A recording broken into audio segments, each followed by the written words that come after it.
Pamirsa warsane mangkin, Pemkab Buleleng nyokong kramane melarapan ngicenin kebijakan insentif fiskal pajak hiburan tertentu miwah LP2B.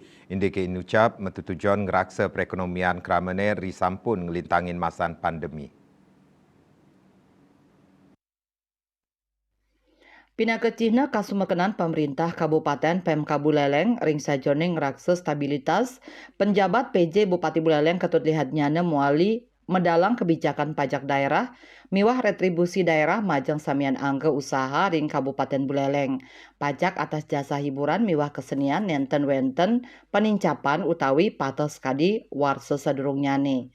Nampenin viralnyane panincapan pajak maceng angge usaha sanenanin nangyang pekeng angge usaha hiburan PJ lihatnyana diglis mendalang kebijakan indik insentif fiskal pajak daerah majeng angge usaha. Panincapan pajak inucap kantos petangda 1% sane munggah ring Perda nomor 9 tahun 2023 tentang pajak daerah dan retribusi daerah pasal 29 ayat 2 khusus tarif BPJT atas jasa hiburan pada diskotik, karaoke, klub malam, bar, mandi uap, spa, sane nenten kemargiang ring Kabupaten Buleleng medasar saking keberpihakan majeng keramane mangde nenten berat metetegenan oleh panincapan pajak sane dahat ageng inucap. Tentang AKBD.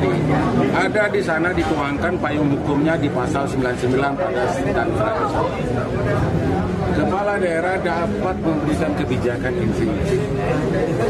Itulah yang kita pakai celah. Termasuk juga adalah berkaitan dengan insentif hiburan tertentu.